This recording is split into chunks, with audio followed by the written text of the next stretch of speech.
نرگس ایک ناچنے والی لڑکی تھی، میں اسے حج پہ لے گیا، پہلے میں نے بہت سے تانے سنے اور پتہ نہیں کیا کیا کچھ سنا، پھر اس کو بیٹی بیٹی کہہ کر ساتھ لے کے چلا، میدان عرفات میں پہنچے تو شام کو وہ بہت زارو قطار رو رہی، جب شام ہوئی کیا ہوا؟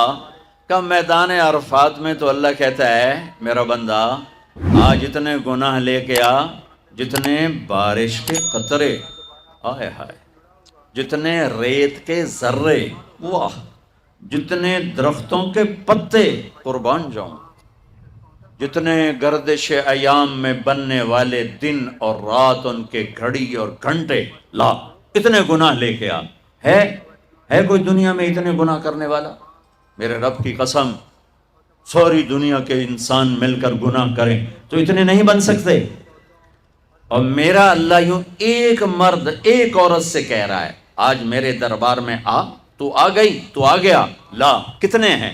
بارش کے قطروں کے برابر، جی ہاں، درختوں کے پتوں کے برابر، جی، ریت کے ذروں کے برابر، جی، گردش ایام میں بننے والے دن رات کے برابر۔ 25 ارب سال سے دن رات بن رہے ہیں، 25 ارب سال سے دن رات بن رہے ہیں۔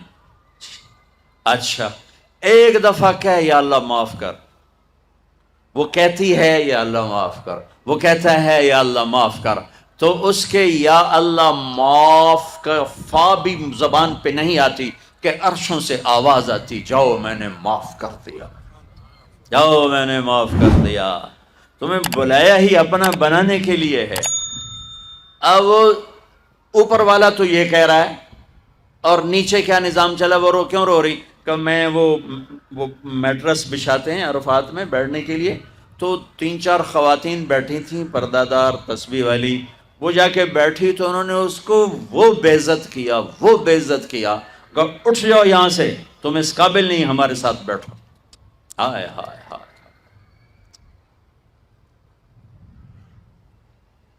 یہ میں ایسے نہیں کہہ رہا، آنکھوں دیکھ کے بتا رہا ہوں۔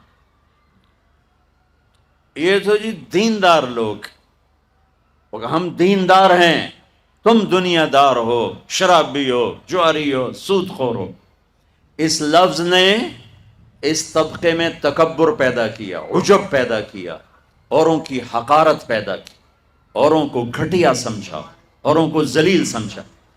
اور دوسرے طبقے میں کیا نقصان آیا کہ انہوں نے اپنے آپ کو آزاد سمجھا، شراب بھی چلی، زنا بھی چلا، سود بھی چلا، جھوٹ بھی چلا، قتل بھی چلا، ہیرا پھیری بھی چلی، ناچ گانا بھی چلا، گھنگرو بھی چھنکا، جام بھی چھلکا، آوارگی، جی ہم دنیا دار لوگ ہیں، جی ہم دنیا دار لوگ۔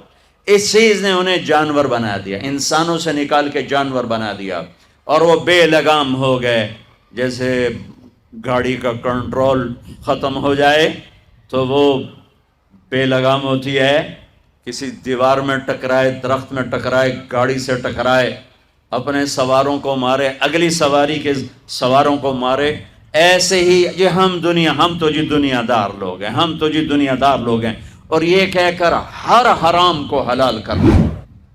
ابے جھوٹ کیوں بول رہے ہو؟ جی ہم تو دنیا دار لوگ ہیں۔ ابے سود کیوں کھا رہے ہو؟ جی ہم تو دنیا دار لوگ ہیں۔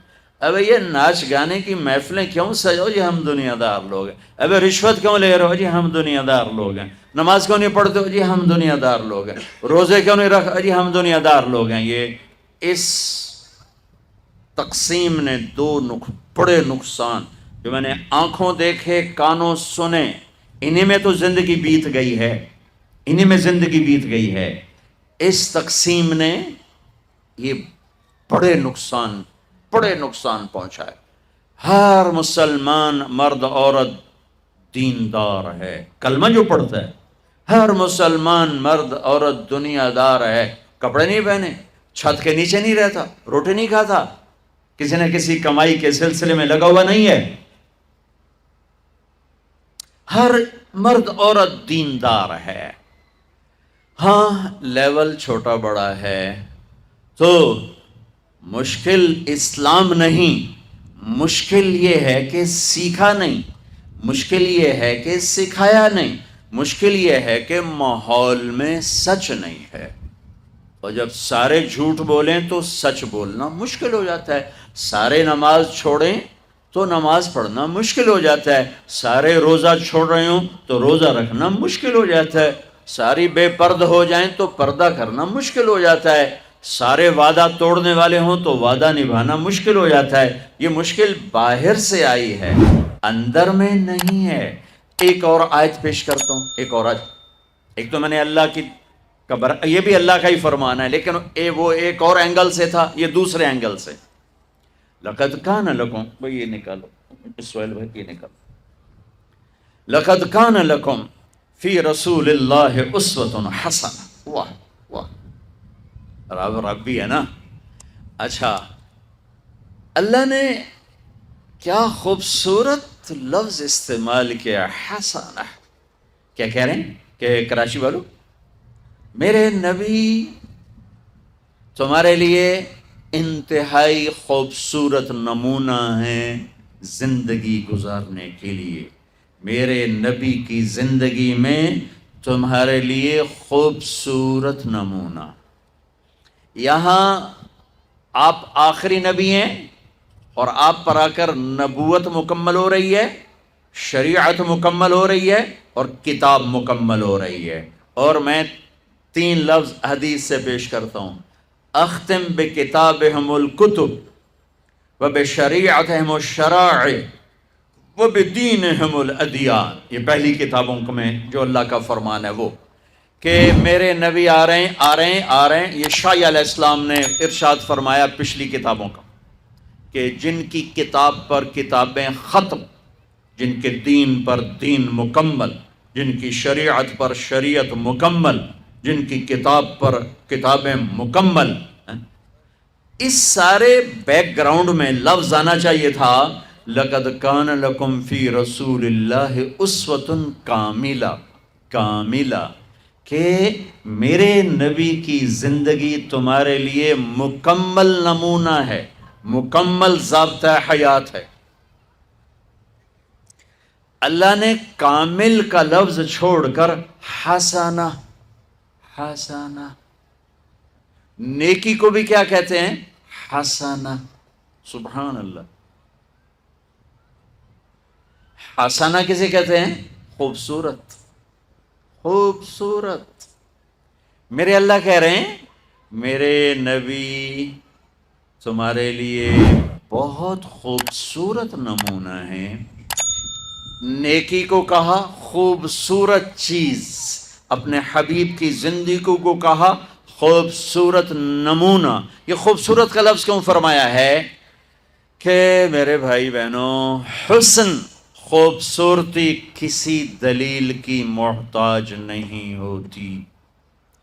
وہ خوبصورتی آواز میں ہو جادو جگائے گی، وہ منظر میں ہو دل کو کھینچے گی، وہ شکل میں ہو دل کھینچیں گے، وہ کلام میں ہو جادو ہوگا، وہ اشعار میں ہو انسان جھومے گا، وہ کسی گھر میں ہو، کسی برتن میں ہو، کسی سواری میں ہو، کسی پھول میں ہو، کسی پرندے میں ہو، کسی پہاڑ میں ہو، کسی دامن میں ہو، کسی شکل میں ہو، کسی آواز میں ہو، کسی صورت میں ہو، تاج محل میں ہو یا ہمالیہ پہاڑ میں ہو، خوبصورتی کو دلیل نہیں چاہیے سوائے اندھے کے، سوائے اندھے کے۔ ہر پڑھا لکھا ان پڑھ حسن سے متاثر ہوتا ہے۔ 14ویں رات کا چاند سر پر ہو اور کوئی کہے جناب اے 14ویں دا چاند سونا ہوندا ہے یا کوڑا ہوندا ہے، مینوں دلیل دیو، تے انہوں 100 لتر مارو کہ تیرے سرے 100 ایسا سے مار رہے ہیں کہ تیرا دماغ ہلے ہویا ہے، 14ویں دے چاند دی دلیل منگدا پیا سونا ہے کہ کوڑا ہے۔ اور میری سمجھو جو پنجابی سرائکی، میں بیچ میں اپنی زبان کی طرف چلا جاتا ہوں، معاف کر دینا، تم کراچی والے کیا سمجھو گے؟